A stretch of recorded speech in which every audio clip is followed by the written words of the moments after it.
Yan, magandang umaga.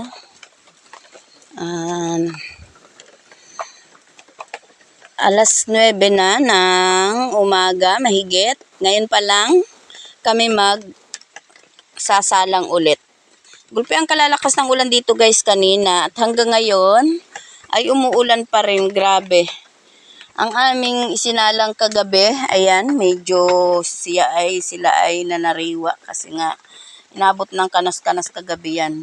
Ayan, hindi kami nakapag-ready ng panahob. Hindi naman namin akalain guys na uulan ng ganito kalakas dahil panahon ng tag-init. Ayan. Ayan siya guys, nagtataob na siya.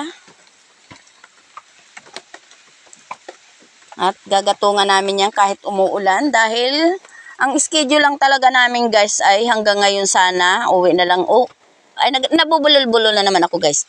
Ang schedule ng tapos namin sana dito guys ay mamayang hapon. Sana palusong na kami kung hindi kami naabala ng magpaparada.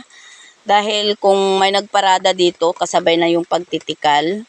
Hindi sana kami inabot ng ganitong ulan. Sana tapos na kami ngayon guys. Ang kaso nga may ginawa yung may-ari ng Carabao kaya kami na lang yung nagparada sa halip na nakapagtapas na at nakapaggatong.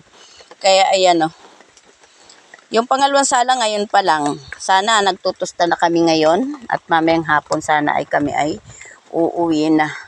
Nabot na naman kami ng ulan guys. Talagang buhay ng mahirap. Ayan ang aming dumating yung anak niya kagabi. Ayan, alas 9 na ng gabi, dumating yung pati kasama yung aming isang pamangkin. Dala-dala yung tent na yan. At nag-alala doon sa kanyang nanay. Ayan, nag-alala doon sa kanyang nanay dahil baka nga raw umulan at doon sa bayan ay umaambon-ambon na nung hapon. Kaya dinalhan siya ng, ng tent.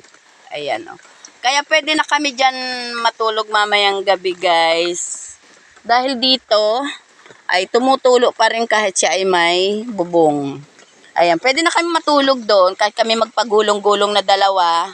Sa laki noon, pwedeng pang isang pamilya na maliit. Isang pamilyang maliit lang guys, hindi malaking pamilya.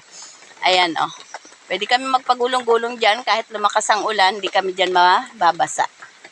Ayan, okay lang naman, okay talaga yung anak niya guys. Sobrang mapagmahal sa kanyang nanay, sana all. Ayan. Umuwi na silang dalawa nung aking pamangkin at saka yung anak niya. Kumbaga, dito lang natulog ng isang gabi, inihatid lang yan. At sila ay umuwi na ngayong umaga.